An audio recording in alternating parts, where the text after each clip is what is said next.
صورتوں میں سے ہے جو مدینہ طیبہ میں نازل ہوئی، اور یہ قرآن حکیم کی جو پہلی 7 لمبی صورتیں ہیں، السبع الطوال، 7 لمبی صورتیں، ان میں سے ایک سورۃ النساء بھی ہے۔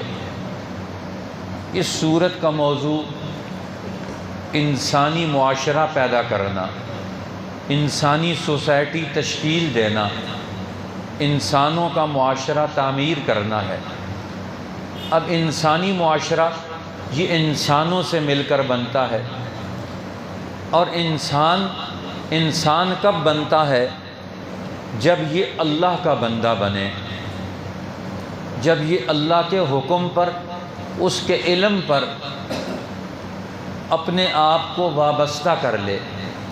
اب انسان کے اندر اللہ نے 2 چیزیں رکھی ہیں، ایک تو اس کی طبیعت ہے، اس کی خواہشات ہیں، اس کو بھوک لگتی ہے، اس کو پیاس لگتی ہے، اس کی جنسی خواہشات ہیں، یہ اس کے طبعی تقاضے ہیں، یہ اس کے جسم کے تقاضے ہیں۔ دوسرا، انسان کے اندر روحانی اور فرشتوں والی صفات رکھی ہیں، وہ تقاضے رکھے ہیں۔ انسان کے اندر عقل رکھی ہے، عبادت کرنے کا طریقہ اسے بتایا ہے، انسان روح کی غذا مہیا کر کے فطری تقاضے، اپنے نوعی تقاضے پورے کرتا ہے، تو یہ انسان بنتا ہے۔ پھر تو گویا انسان 2 چیزوں کا نام ہو گیا، ایک تو اس کے جسم کے تقاضے ہیں، یہ طبعی تقاضے، دوسرا اس کے روح کے تقاضے ہیں۔ روح اور جسم دونوں مل کر دنیا میں زندگی بسر کرتے ہیں، اکیلا جسم بھی نہیں ہے اور اکیلا روح بھی نہیں ہے، اس لیے یہاں دونوں کو ملا کر چلانا یہ ہمیں دین سمجھاتا ہے، یہ ہمیں اللہ کے نبی بتاتے ہیں۔ آدم علیہ السلام جو دنیا میں پہلے انسان تھے اور وہ پہلے نبی تھے، انہوں نے یہ ساری چیزیں بتائی ہیں، دنیا میں زندگی کیسے بسر کرنی ہے، اور پھر دنیا میں رشتے ناطے کیسے چلانے ہیں، خاندانی نظام کیسے بنانا ہے، دنیا کی ضرورتیں کیسے پوری کرنی ہے، ایمان اور آخرت پر ایمان، اللہ پر ایمان، توحید پر ایمان، ایک دوسرے کی خیر خواہی کرنا، یہ بھی انہوں نے سکھایا۔ اس لیے فرمایا اللہ تعالیٰ نے اس آیت کے پہلے حصے کا بیان پچھلے جو منگل کے درس میں گزر چکا ہے۔ اب یہاں سے وَخَلَقَ مِنْهَا زَوْجَهَا، اللہ نے آدم علیہ السلام سے ہی ان کی بیوی کو پیدا کیا۔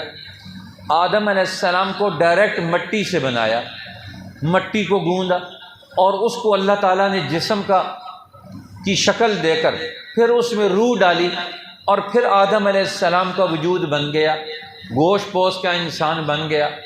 اب وہاں سے اب نسل آدم کا اگلا سلسلہ بھی چلا، لیکن نسل آدم چلانے سے پہلے آدم علیہ السلام کو اپنی اپوزٹ جنس صنف بھی چاہیے تھی، عورت۔ اللہ نے آدم علیہ السلام کی دائیں پسلی کے اندر سے حضرت حوا کو پیدا کر دیا، وہیں سے حضرت حوا کو نکالا۔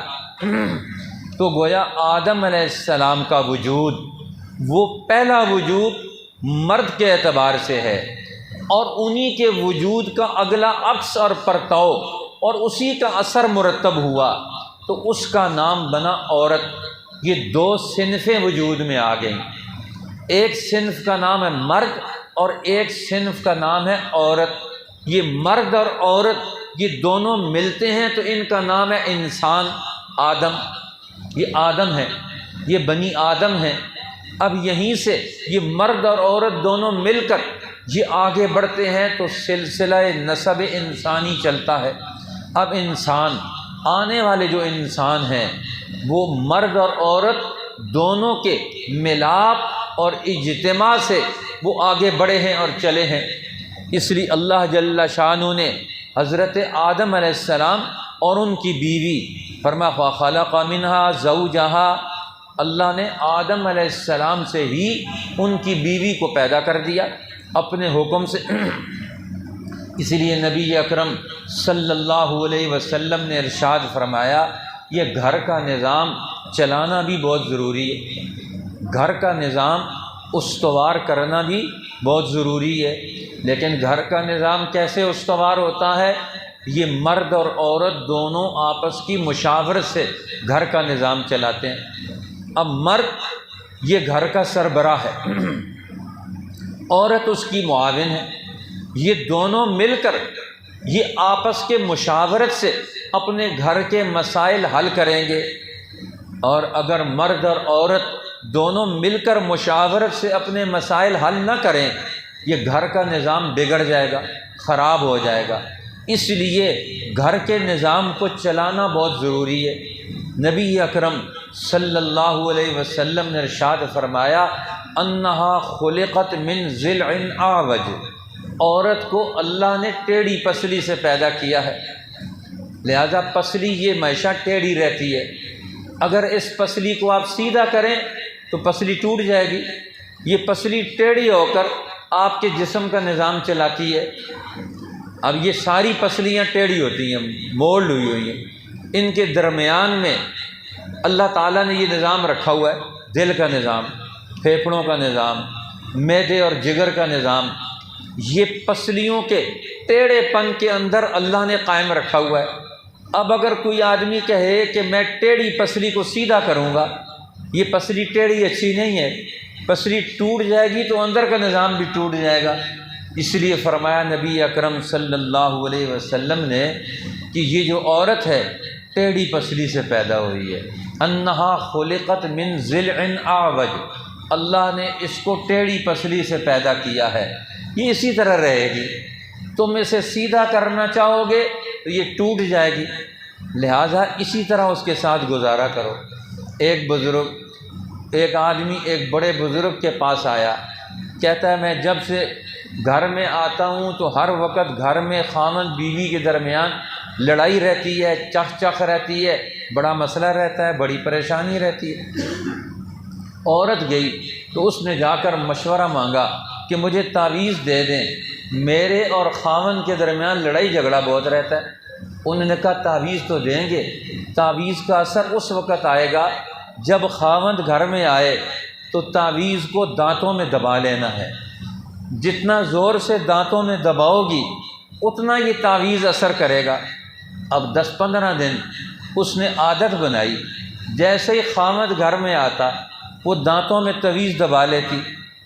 اب وہ بات کرتا ہے، یہ آگے سے جواب نہیں دیتی، جواب دے تو لڑائی ہوتی ہے۔ لڑائی دونوں ہاتھ سے چلتی ہے نا، ایک ہاتھ سے نہیں چلتی، ایک بات کرتا ہے تو دوسرا 2 باتیں کرتا ہے، تیسرا پھر 4 باتیں کرتا ہے، تو یہ بات بنتے بنتے بگڑ جاتی ہے، شرارت پر پہنچ جاتی ہے، لڑائی پیدا ہو جاتی ہے۔ اب وہ بات کرتا ہے، یہ آگے سے جواب نہیں دیتی، مسئلہ ختم ہو گیا، جی مسئلہ ختم ہو گیا۔ حضرت علی رضی اللہ تعالیٰ عنہ فرماتے ہیں سب سے بڑا عقل مند آدمی وہ ہے جو کسی لڑائی جھگڑے کو بغیر بات کیے ہوئے ختم کر دے، بات چیت نہ کرے، لڑائی جھگڑا ختم کر دے۔ لڑائی جھگڑا کیسے ختم ہوتا ہے؟ ایک طرف سے لڑائی جھگڑا کرنے والا ہو، دوسری طرف سے خاموش، وہ آخر میں خود ہی خاموش ہو کر چلا جائے گا، لڑائی جھگڑا ختم۔ تو انہوں نے کہا 10 دن کے بعد آئی کہ اب تو ہمارے گھر میں لڑائی جھگڑا بالکل ختم ہو گیا۔ انہوں نے کہا بالکل، اس تعویذ کو پکا رکھو۔ 40 دن کے بعد عادت بن گئی، اب جواب نہیں دینا، لڑائی جھگڑا نہیں، بات چیت میں تو تراز نہیں، تو بات ختم ہو گئی۔ اس لیے قرآن نے کہا وَخَلَقَ مِنْهَا زَوْجَهَا، اللہ نے آدم علیہ السلام سے ہی ان کی بیوی کو پیدا کیا، ان کی ٹیڑھی پسلی سے۔ وَبَثَّ مِنْهُمَا رِجَالًا كَثِيرًا وَنِسَاءً، اور ان دونوں سے اللہ نے مردوں اور عورتوں کا پورا اگلا دور پیدا کر دیا۔ اب مرد اور عورت ان کا آپس میں نکاح ہوتا ہے، نیا خاندان بنتا ہے، نیا گھر بنتا ہے، یہیں سے آگے سے رشتے پیدا ہوتے ہیں، خاندانی نظام، قبیلوں کا نظام۔ پوری دنیا میں یہ جتنے سلسلے موجود ہیں یہ سب آدم اور حوا کی اولاد ہیں۔ اس لیے حضرت علی رضی اللہ تعالیٰ عنہ کا قول ہے الناس من جہت التمثال، الناس من جہت التمثال، امثال لوگ اپنے آباء و اجداد کی نسبت سے برابر ہیں۔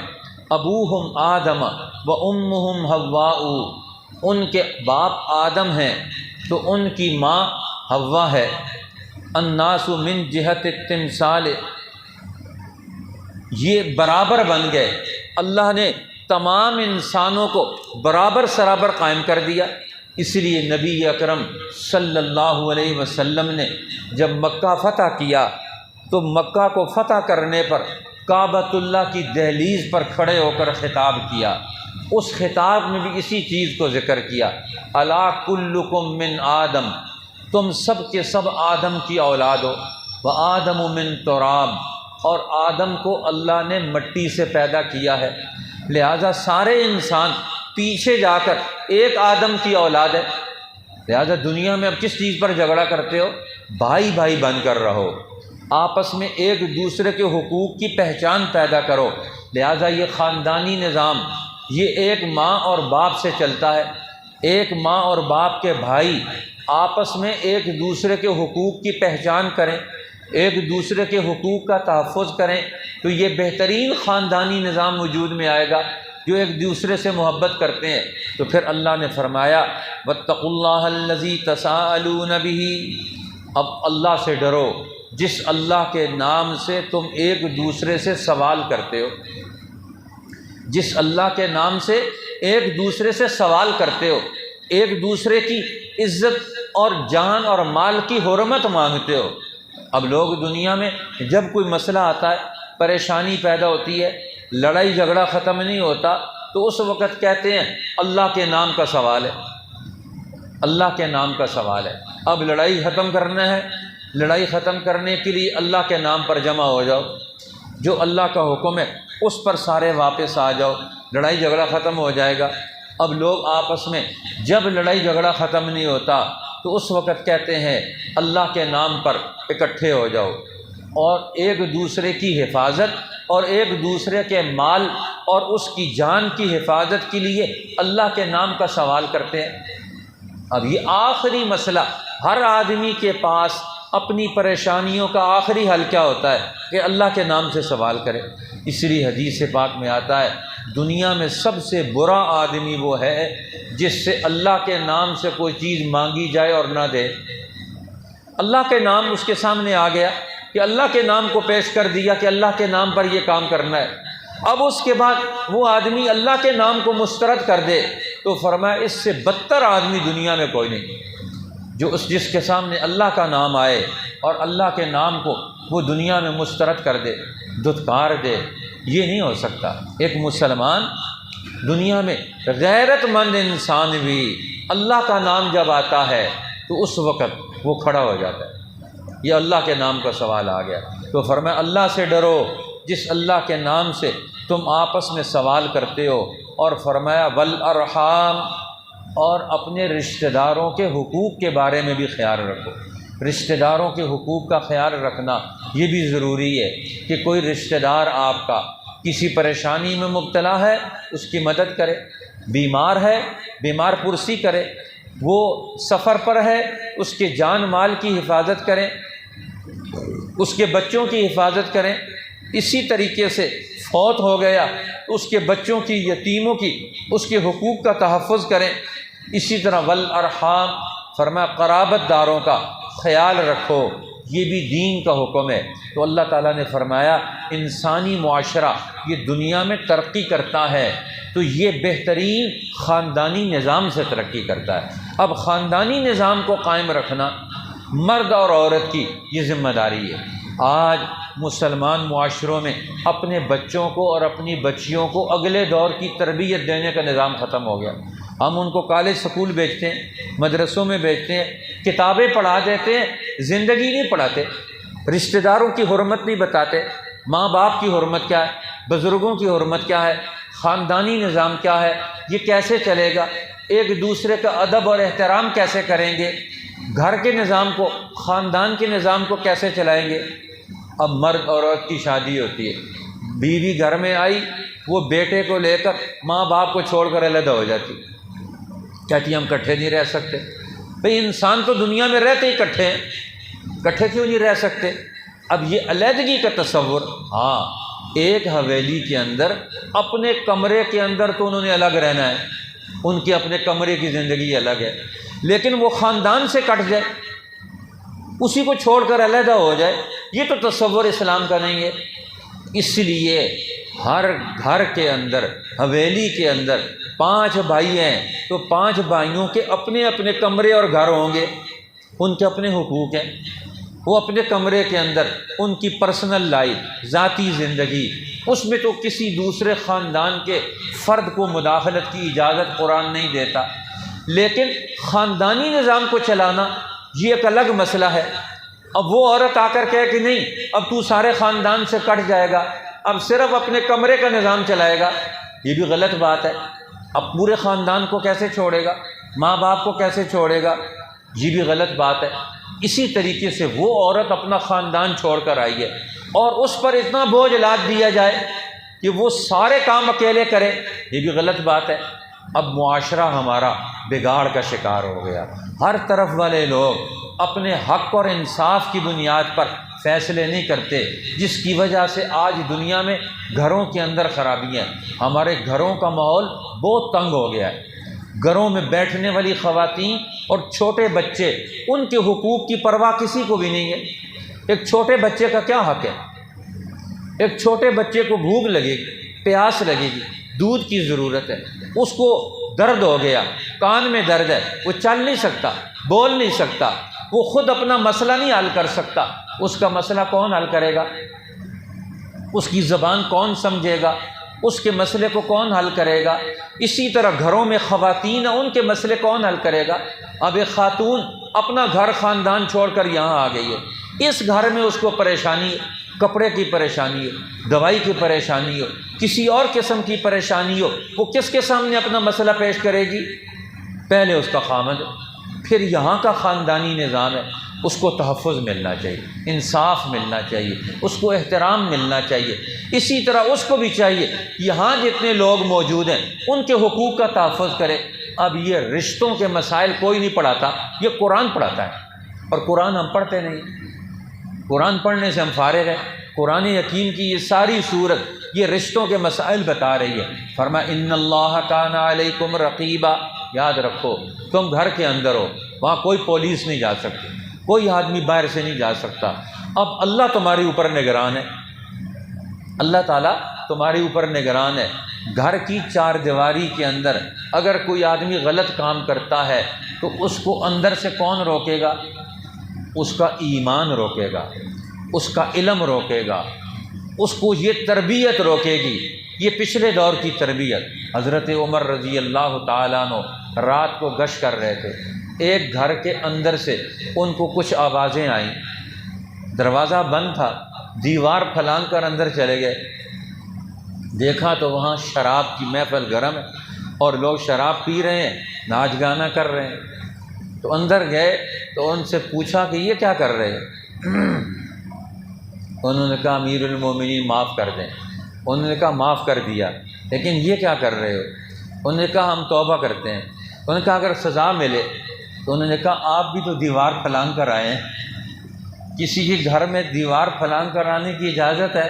انہوں نے کہا نہیں، حاکم وقت کو اجازت ہوتی ہے، کوئی مسئلہ آ جائے، کوئی پریشانی محسوس کرے، شریعت نے اس کو اجازت دی ہے، وہ کسی گھر میں داخل ہو سکتا ہے اگر اس کو خطرہ لگے کہ یہاں معاشرے کے دیگر گھروں کے لیے پریشانی بن سکتی ہے، وہ سب کے تحفظ کے لیے وہ اس وقت اقدامات کر سکتا ہے، لیکن فوری طور پر کسی کے گھر میں اس طرح داخل ہونے کی اجازت نہیں، کسی کے گھر میں داخل ہونے کی اجازت نہیں دی شریعت نے۔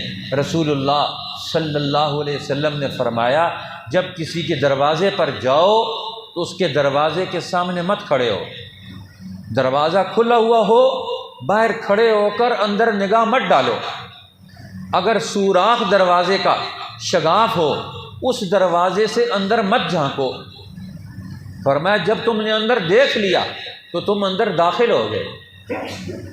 قرآن نے منع کیا ہے لا تدخلوا بیوتا غیر بیوتکم، اپنے گھروں کے سوا کسی کے گھر میں بغیر اجازت کے مت داخل ہو۔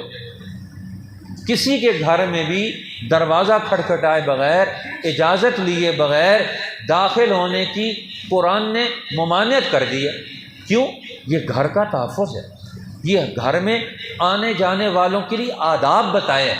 اللہ فرماتا ہے ان اللہ کان علیکم رقیبا، تم اللہ کی نگرانی میں ہو۔ اللہ ہر جگہ دیکھ رہا ہے، گھر کے اندر بھی تمہیں دیکھ رہا ہے، تمہارے کمرے کے اندر بھی تمہیں دیکھ رہا ہے، خامند بیوی کے اندر جو تعلق ہے ان کو بھی دیکھ رہا ہے، تم بچوں کے ساتھ جو کرتے ہو اللہ اس کو بھی دیکھ رہا ہے، تم رشتہ داروں کے ساتھ جو کرتے ہو اللہ اس کو بھی دیکھ رہا ہے، تم اللہ کی نگرانی میں ہو۔ ان اللہ کان علیکم رقیبا، اللہ تمہارے اوپر رقیب ہے۔ اسی سے کہتے ہیں مراقبہ، مراقبہ کرنا، اپنا محاسبہ کرنا۔ میں نے آج دن میں آخری وقت میں 10 منٹ اپنے گریبان میں جھانکیں، میں نے آج کیا غلطیاں کی ہیں، اپنے گھر کے بارے میں، اپنی ذات کے بارے میں، اپنے بچوں کے بارے میں، اپنی بیوی کے بارے میں، اپنے پڑوسیوں کے بارے میں محاسبہ کریں، اللہ کے بارے میں، مسجد کے بارے میں، قرآن کے بارے میں مجھ سے کیا غلطیاں ہوئی ہیں، خود اپنا، اس کو کہتے ہیں مراقبہ، کہ اپنی گریبان میں جھانکنا، غور کرنا، آنکھیں بند کر کے 10 منٹ ہر آدمی روزانہ وہ غور کرے تنہائی میں بیٹھ کر، آج مجھ سے کس کس کا حق پامال ہوا ہے، اور اگلے دن اس حق کو پورا کرنے کی کوشش کرے، اگلے دن اس حق کو پورا کرنے کی کوشش کرے، مال دے کر، اچھی بات کر کے، اچھی گفتگو کر کے، آپس میں دلوں کو کھلا رکھیں، تنگ نہ ہونے دیں ایک دوسرے کو۔ مسلمان سے تنگ ہو جائے، بھائی سے تنگ ہو جائے، پڑوسی سے تنگ ہو جائے، اس سے بڑا جرم اور گناہ کوئی نہیں۔ اس لیے اسلام یہ چیزیں سکھاتا ہے کہ سب اللہ کی نگرانی میں ہے، سب سے بڑا اللہ نگران ہے۔ اس لیے مسلمان اللہ کی نگرانی میں رہ کر وہ دنیا میں کوئی غلط کام نہیں کرتا، اس کو پتہ ہے یہ میرا دائرہ نہیں۔ کہتے ہیں بزرگوں، واقعہ لکھا کسی نے کہ کہیں کسی علاقے میں مصیبت آ گئی، پریشانی آ گئی، افراتفری ہو جائے، جس سیلاب آ گیا، دشمن حملہ آور ہو گیا، افراتفری ہو گئی۔ اب ایک عورت وہ بھاگتی ہوئی، دوڑتی ہوئی اپنی جان بچانے کے لیے ایک مسجد میں پہنچ گئی۔ اب مسجد میں رات کے وقت میں ایک آدمی وہاں موجود ہے تنہائی میں، اب وہ مرد اور عورت تنہائی میں رات اکیلے۔ اب شیطان، مرد اور عورت اکیلے ہوں، شیطان ان کو بھڑکاتا ہے۔ اسی لیے حضور نے فرمایا لا یخلون احدکم باجنبیۃ، کوئی آدمی تم میں سے کسی اجنبی غیر محرم عورت کے ساتھ تنہائی میں مت بیٹھے۔ کیوں؟ فرمایا فإن، اگر تم دو ہو تو شیطان، ان الشیطان ثالثہما، شیطان ان کا تیسرا ہوگا، وہ ضرور ان کو گناہ پر ابھارے گا۔ اب وہ وہاں عورت ہے، وہ مرد وہاں بیٹھے ہوئے رات کی تنہائی میں، اب وہ مرد چراغ جل رہا ہے، اس پر اپنی انگلی کو جلاتا ہے، تھوڑی دیر بعد پھر انگلی جلاتا ہے، ساری رات اسی طرح گزار دی، انگلی جلا لی۔ وہ عورت صبح جانے لگی، اس سے پوچھتی ہے کہ یہ انگلی کیوں جلاتا رہے؟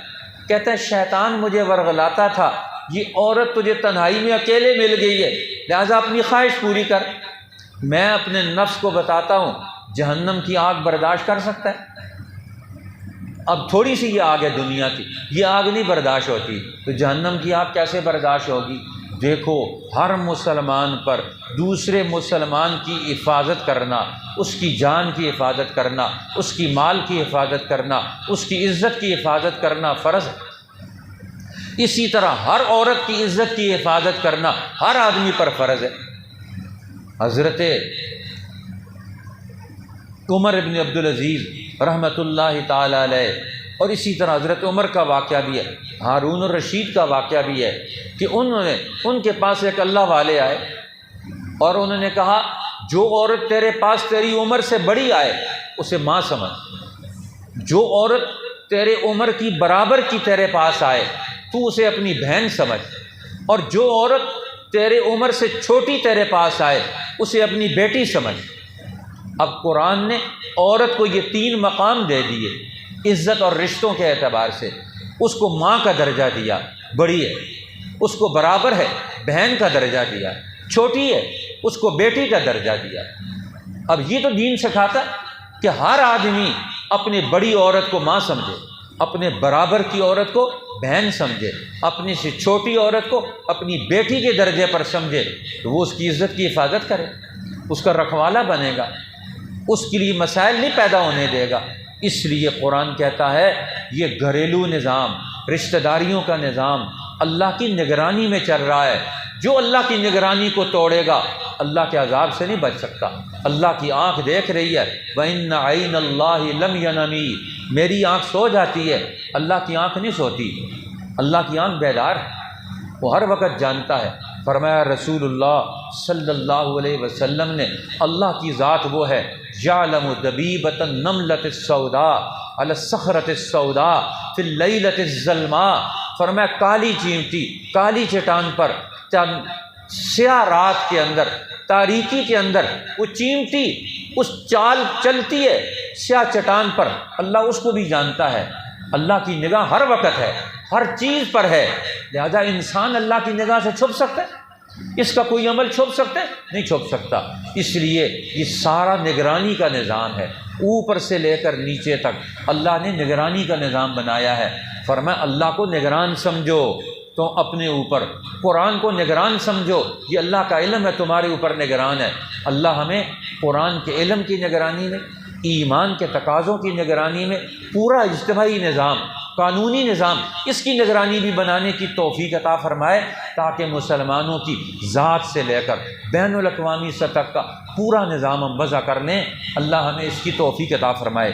یا ایھا الناس اتقوا ربکم، اے انسانوں ڈرو اپنے رب سے، الذی خلقکم من نفس واحدہ، جس نے پیدا کیا تمہیں ایک جان سے، وخلق منہا زوجہا، اور اسی سے پیدا کیا اس کا جوڑا، وبث منہما رجالا کثیرا ونساء، اور پھیلا دیے ان دونوں سے بہت سے مرد اور عورتیں۔